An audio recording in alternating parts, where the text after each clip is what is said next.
welcome to another episode of New Paradigm. I'm your host, Samuel Benta, and we are all about inspiring interviews with inspiring people to inspire others. And today's positive quote is, "The people who want to stay in your life will always find a way." Okay, so I have an amazing, talented individual right next to me, and from a very young age, she had a passion to perform.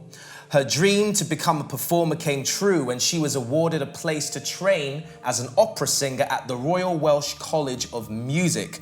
That was a little bit of a hard one for me to say. Royal Welsh College of Music. And today she is here to share her journey with you. I've heard a lot about this individual, and her name is KouKoullis. So thank you very much for coming down here, Thank you so much Anna. for having me. This is fantastic. Definitely. I saw Anna perform. She spoke and she also performed. And when I heard her story, I just had to get her on the show. So Anna, I would love for you to share with everyone your story. Yeah, so I've been going through a bit of a journey, as you know. I actually met Samuel a couple of weeks ago at Ignite. And I originally trained as an opera singer at the Royal Welsh College of Music and Drama. But about 3 years into my journey, I sustained a vocal injury, which meant that I couldn't sing anymore. And since then, I've just been going on a huge personal development journey, trying to ask myself, you know, who am I? What am I meant to do? You know, when you start on one path and you think that that's your destiny, and all of a sudden it's taken away from you, you kind of start thinking, am I useless? Is there anything else for me to do here? And so I started this big journey to find out what it is that I'm meant to do in this world. And trying to see how I can inspire others. Yeah. Interesting, but we're going to, is it all right to break you down today? Yeah, go for it. Is it right? 'Cause that was very like, we'll do this. But I think what everyone really wants to hear, and everyone loves a story. They know that they love a story. And I want to go be way before the whole accident that happened, and I want you to kind of just lead up to that, because there's always a reason that people want to get into personal development and inspire others, and it's mainly people that have really come from some tragic stuff, and they don't want people to actually go through that stuff themselves. So I want you to kind of just share that kind of journey with us. Yeah. I mean, I can't say that I've had any sort of major tragedy. I was quite fortunate in my life in that I had a very nice family, but nothing is always rosy, is it? I grew up in a working class family. My dad was a builder, my mum's a housewife. I grew up at school being told that I was never really going to amount to anything. I couldn't really sing. I always wanted to be an actress, actually. Oh. Yeah. Okay. Yeah, I did. I was, and how come you didn't pursue the acting thing then?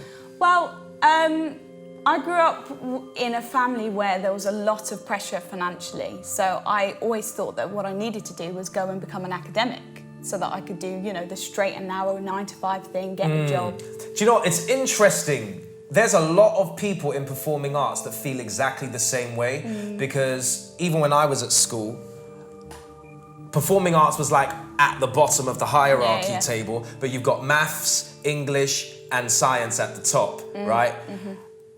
And you can't get employment, or it's not secure or safe for you to be doing dancing or singing. I mean, you have to be amazing. You have to be one in a million, right? Yeah. So I understand where that pressure can come from. Are you saying that's the pressure that you was feeling? Yeah, I definitely felt that pressure. It was quite interesting, because I was about 15 or 16. I started at stage school. My mum was very supportive of me going into the arts. And I had no idea that I would go on. If anyone had said to me that I was going to go on and become an opera singer, I would have probably laughed. I mean, there were many occasions where I'd be at school and I'd sing and people would sort of take the mickey out of me because I couldn't sing. I literally couldn't sing.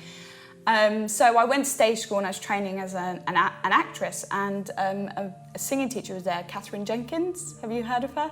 I personally haven't heard her, but I'm sure she's going to be getting more business now that you just mentioned her, right? So Catherine Jenkins was there at the time, and she was the singing teacher, and she literally just said, right, I'm leaving, I'm going to do a CD, and I thought she was going to be a pop star. So anyway, I left, I decided, right, that's it, I've got to do the whole academic thing. I left, abandoned acting, and started doing my A-levels and wanted to prove to my teachers that I could do it, because they'd said to me, you're never going to achieve anything, you're going to be a D grade student, you're never going to do anything, you're not going to amount to anything.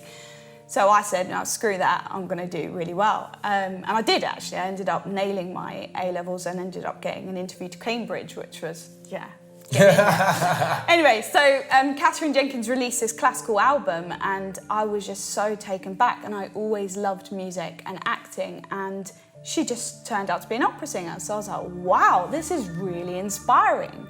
So I started singing along to her music. And everyone, my family, I remember I came into the kitchen, and I was like, started singing, and they were like, whoa, this is really good. So I started training, and I became obsessed. I became so obsessed with the idea of becoming an opera singer that it consumed my whole being. And within the space of a year, I started with a singing teacher, and she said to me, you're never going to be able to do this full time. And I was like, okay, right. I knew that I wanted to be an opera singer at this point. So I stopped training with her, I found a new teacher, and within 3 months I got into 3 of the top colleges. Amazing. All right. So don't ever think that you can't do anything. Is it this one or that one? It could be either one. Either one.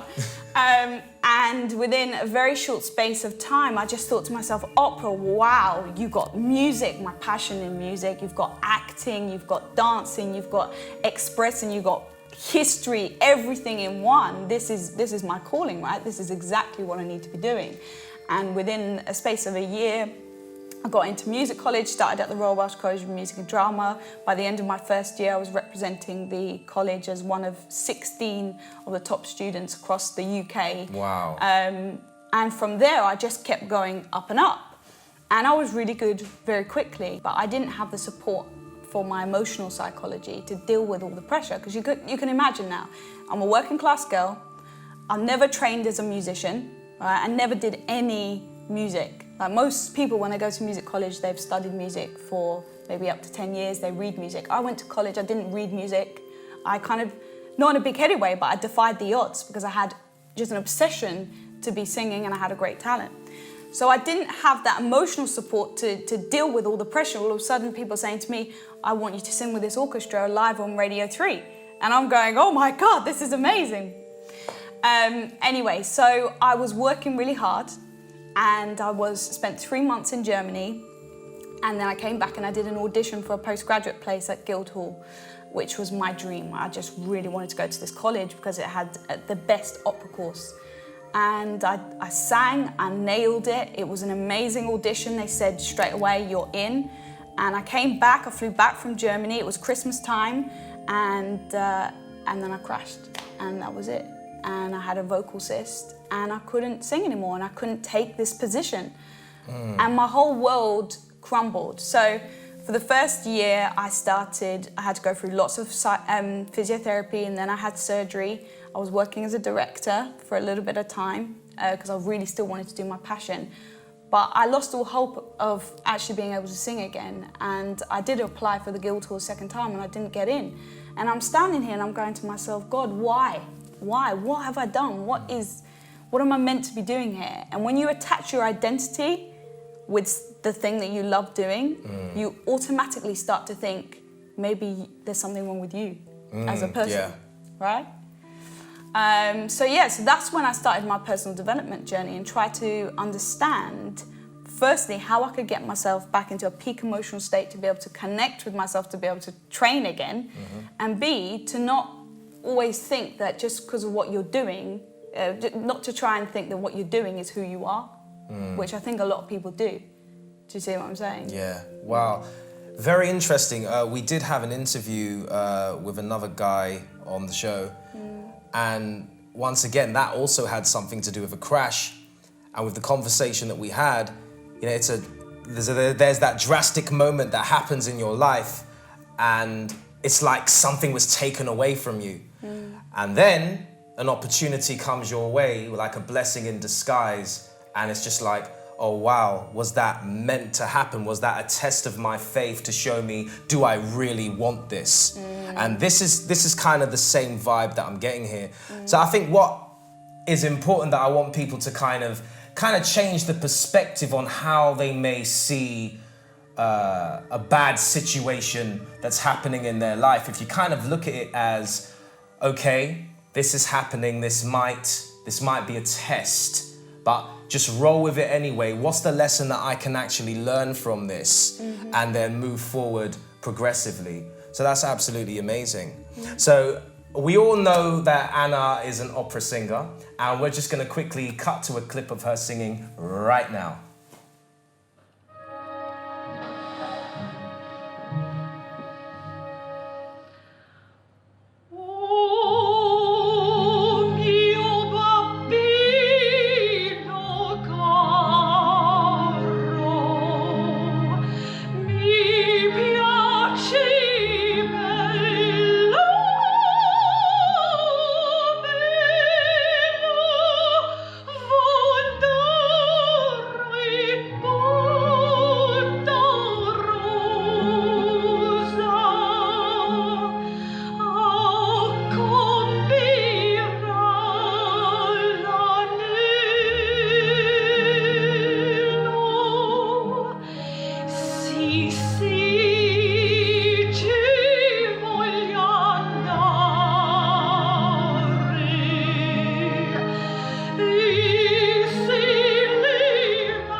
Wow, well that was absolutely amazing. I remember when you performed the Ignite, and when I saw that performance, I was like, I had to get Anna on the show.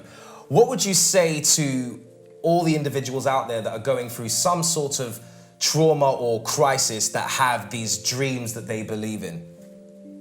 I think the first stage is really just embracing what's going on. I know this sounds so strange to say, but when we initially start to go through something bad, our instant reaction is to cut off, to push pain away from us.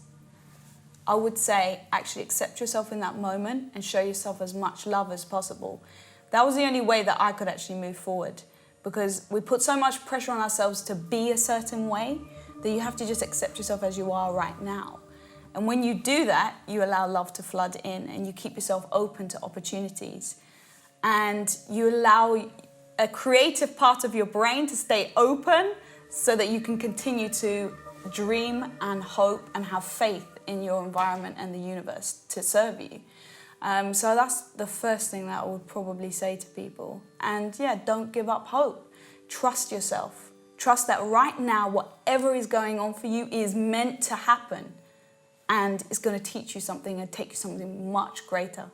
Wow. Well, I'm sitting here and I'm getting goosebumps from these words I'm hearing right now. Anna, it's been great having you on the show. And one question I have to ask you, if the human race was going to be extinct in 24 hours and it was down to you to save it, what would you say or do? I would probably say spread as much love as possible and have a dance, I would say. Cheeky little dance. Brilliant. Well, Anna, thank you for coming on the show. Thank you so much. Do you want to just tell people how they can reach out to you? Yeah, you can connect with me on Facebook. My name's Anna KouKoullis, KouKoullis, bit of a mouthful. The information's on the screen anyway. Yeah. I'm on Instagram, I'm on Twitter, under Coco, but yeah, thanks so much. Brilliant, thank you. Well, we're coming to a close now, guys, but don't go anywhere because we still have Samuel's Knowledge Corner to come up. And if you feel you think you want to see someone you know be interviewed on New Paradigm, you can email me at bentatalks@gmail.com. The information's on your screen below. But right now, let's go to Samuel's Knowledge Corner.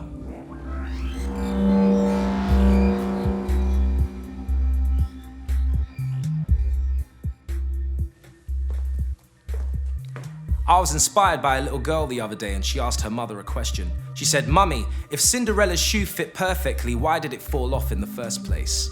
I absolutely laughed at that, and it showed me that when it comes to the youth, they will ask questions. As we get older, we start to kind of ask less questions because we become more stuck with ways of thinking, and that kind of limits us. And I want to encourage you guys to start asking more questions. Because if Cinderella's shoe fit perfectly, why did it fall off in the first place? Now, this then goes into accepting reality as it's given to us. Something happens on the outside, we automatically believe it, and we don't even question why these things are happening. If Cinderella's shoe fit perfectly, why did it fall off in the first place? Let's start asking some questions. So, we get so many people making so many assumptions in their life about things. And you know, assumptions actually cause a lot of the problems, whereas people want more clarity. And when you have clarity, we kind of have a little bit more peace of mind. So let's learn from the little girl. If Cinderella's shoe fit perfectly, why did it fall off in the first place? Ask why. Why does this happen? How does this work? Let's remove I can't from our vocabulary. Let's say I can, or how can I do that? Ask questions. Assumptions are the mother of all problems. They are the mother of all problems. Let's start asking more questions, and you will start to attract the answers to you. And when you attract the answers to you, you'll know what to do.